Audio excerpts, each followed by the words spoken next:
Hello, good evening, welcome to my channel within tech edu. आज ये हमारा third session है एक्सेल का। इसमें हम पढ़ेंगे अलाइंजमेंट। ठीक है, अब अलाइंजमेंट क्या है कि टेक्स्ट को लेफ़्ट साइड से लिखना, राइट से लिखना और बॉटम से लिखना और सेंटर से लिखना, मतलब लेफ़्ट, राइट और सेंटर। देखिए जैसे ये टेक्स्ट है, ये अभी सब कहाँ पे हैं, लेफ़्ट और राइट पे हैं। ठीक है, ये है राइट, ये है लेफ़्ट और ये भी है लेफ़्ट। तो चलिए आगे देखते हैं।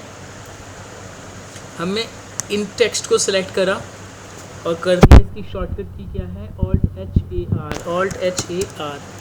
सारे टेक्स्ट किस पे आ गए, राइट साइड पे आ गए। अब हमें करना है सेंटर पे, तो Alt H A C। सारे टेक्स्ट कहाँ पे आ गए, सेंटर पे आ गए। अब थर्ड टाइम हम करूँगा, मतलब मैं करूँगा इसको राइट साइड पे। ठीक है, तो राइट साइड पे करेंगे तो यहाँ पे ध्यान दीजिएगा कि ये नीचे वाले वर्किंग पे चल रहे हैं अभी, यानी नीचे का जो ये सेंटर है, लेफ़्ट है और राइट है, ये वर्क हो रहा है, बट ये एज इट इज़ रहेगा। Alt H A L, देखिए ये चेंज हुआ, बट ये बॉटम का बॉटम पे ही है, यानी अगर हम इसको बोल सकते हैं राइट का राइट पे ही है। ये कब काम करता है, ये तब काम करता है जब हम आपका मर्ज और सेंटर पे काम करते हैं, या जब टेक्स्ट की जो विड्थ है वो ज़्यादा बड़ी हो जाती है, उस समय में हम इसका प्रयोग कर सकते हैं। उस समय पे हमें क्या करना होगा कि अगर हमें टेक्स्ट को बॉटम पे लिखना है, ठीक है, यानी टॉप लेफ़्ट पे लिखना है, यानी ये चीज़ यहाँ आ जाए, यहाँ की जगह यहाँ आ जाए, तो हम Alt H A T कर देंगे। तो देखिए पूरा टेक्स्ट कहाँ गया, ऊपर आ गया। आप इसको भी कर सकते हो, तो आपको ईज़िली से समझ में आ जाएगा। ठीक है, अभी टेक्स्ट सारे कहाँ पे हैं, बॉटम पे हैं। अब हमें रखना है, सॉरी टॉप पे हैं, अब हमें रखना है बॉटम पे, तो Alt H A B। देखिए सारे टेक्स्ट बॉटम पे आ गया। ठीक है, अब हमें रखना है मिडिल पे, Alt H A M, middle पे आ गया। अब मिडिल के बाद, यानी ये एरो, ये लाइन जो है वो बिल्कुल मिडिल में है, हमें अब रखना है कि मिडिल के बाद ये एकदम सेंटर पे भी आ जाए। तो अब Alt H A C, centre हो गया, मिडिल पे ही रहे बट ये राइट साइड पे चला जाए, तो Alt H A R, देखिए राइट पे हो गया। अब हम लेफ़्ट भी कर सकते हैं, लेफ़्ट पे भी आ गया, लेकिन टेक्स्ट कहाँ है, मिडिल पे ही है। ठीक है, Alt H A C से आप चेक कर लो टेक्स्ट कहाँ पे है, वो मिडिल पे ही है। तो ये तो हो गया आपका अलाइंजमेंट में left, right, bottom, top, middle और सेंटर। फिर आते हैं अब हम ओरिएंटेशन पे। ओरिएंटेशन का मतलब होता है कि आप टेक्स्ट को ओरिएंटेड कर सकते हो, मतलब किसी भी तरह से आप इसको तिरछा कर सकते हो, वर्टिकली कर सकते हो, हॉरिजेंटली कर सकते हो, क्लॉकवाइज कर सकते हो। तो हम इसको अभी फॉर्मेट से करते हैं, Ctrl F1 से, जो कि यहाँ पे मैंने देखिए शॉर्टकट की लिखी है, फॉर्मेट सेल Ctrl 1। ठीक है, हमें इसको करना है, तो Ctrl 1 करा, नंबर पे ही है, लेकिन हमें जाना है अलाइंजमेंट। अलाइंजमेंट का ये आ रहा है ओरिएंटेशन। ठीक है, इसमें दे रहा है डिग्रीज़, 0 है, हमने इसको कर दिया 45 डिग्री। तो अब जो टेक्स्ट होगा वो 45 डिग्री पे जाके सेलेक्टेड हो जाएगा। ये देखिए 45 डिग्री पे हो गया। अब हम यहाँ से भी चेंज करते हैं क्लॉकवाइज। ठीक है, ये हो गया आपका वर्टिकल। अब हम इसको नॉर्मली कर देते हैं,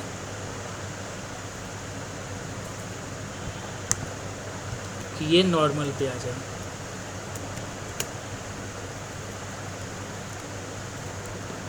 ठीक है ना। अब हम आते हैं इंडेंट पे। इंडेंट का मतलब होता है कि ये हर, मतलब जितने भी रोज़ आप या जितने भी टेक्स्ट को आप सेलेक्ट करोगे या जितने भी कॉलम्स को आप सेलेक्ट करोगे, उन पे वो टैब्स को बढ़ाता है, यानी स्पेसेस को इंक्रीज़ और डिक्रीज़ करता है। टैब जो होता है वो ऑलवेज 4 स्पेस लेके आगे जाता है। जैसे हम ये करते हैं इंक्रीज़, तो इसकी शॉर्टकट की होती है Alt H 6। ठीक है, Alt H 6, इंक्रीज़ हो रहा है, ठीक है, अब हम करते हैं वापस Alt H5, डिक्रीज़ होने लगा। ठीक है, जहाँ H हो गया आपका होम और 6 हो गया इंडेंट बढ़ाना यानी इंक्रीज़ करना, और 5 हो गया डिक्रीज़ करना। ठीक है, वेब टेक्स्ट क्या करता है, जैसे ये टेक्स्ट लिखा है, हमने इसकी विड्थ बढ़ा दी, वापस से एज इट इज़ विड्थ कर देते हैं इसकी बाय जो भी इसकी सेटिंग है। ठीक है, अब देखिए हमने यहाँ पे एक टेक्स्ट लिखा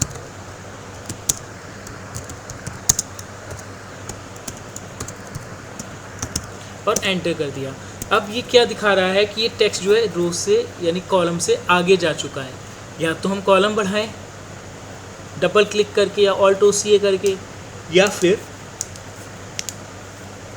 हम जो है इसी की विड्थ बढ़ा दें, यानी इस सेल को ऐसे कर दें और टेक्स्ट जो है वो इसके नीचे आ जाए, है ना।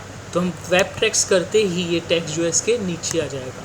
अब आप कुछ भी लिखोगे इस पे तो वो अपने आप उसी के नीचे ऐड करता चला जाएगा। ये देखिए, क्यों? क्योंकि उसे पता चल गया है कि हमको जो है वो इसी कॉलम को बढ़ाते चले जाना यानी वैप करते चले जाना। फिर आते हैं मर्ज and centre. Merge and centre की हम 2 कॉलम्स या 2 से ज़्यादा कॉलम्स को एक कॉलम पे कन्वर्ट कर सकते हैं। जैसे अभी हमारा ये B और C अलग अलग हैं, इस पे कुछ लिखा है, इस पे कुछ लिखा है। हम इस पे आ जाते हैं, with in tech edu B वाले पे लिखा है बट C पे कुछ नहीं है। तो हम क्या करेंगे कि इन दोनों को एक कर देंगे, मर्ज एंड सेंटर, Alt HM+C। अब ये क्या हो गया कि ये 2 कॉलम्स था, एक हो गया। कैसे पता चलेगा? Alt HBA किया पहले, देखिए एक ये कॉलम है, एक ये कॉलम है।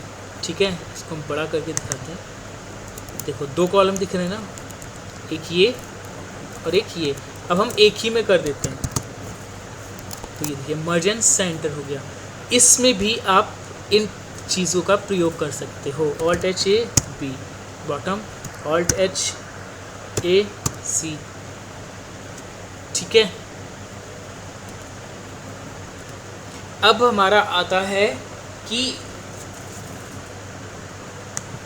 आस्कीज वैल्यू होती हैं। एक ब्रैप टेक्स्ट जो होता है ना, वो उसका कोड होता है 10, यानी कैरेक्टर कोड जो है उसका वो 10 होता है। एक फॉर्मूलेज हैं कुछ जो है, जैसे कैर है या कोड है। कैर का मतलब कैरेक्टर और कोड का मतलब नंबर्स बताना। ठीक है, American standard code information interchange करके एक ऑप्शन है, या कह सकते हैं कि एक ऐसी चीज़ है जो आस्कीज वैल्यू को कन्वर्ट करती है मशीनरी लैंग्वेज पे। तो वो चीज़ भी मैं आपको बताऊंगा आगे चल के जब हम इस पर वर्क करेंगे। तो अभी के लिए इतना ही। Thank you so much. और जिसने अभी तक मेरा चैनल सब्सक्राइब नहीं करा है तो प्लीज़ मेरा चैनल सब्सक्राइब कर लें। And thank you so much being for your support. Thank you, good night.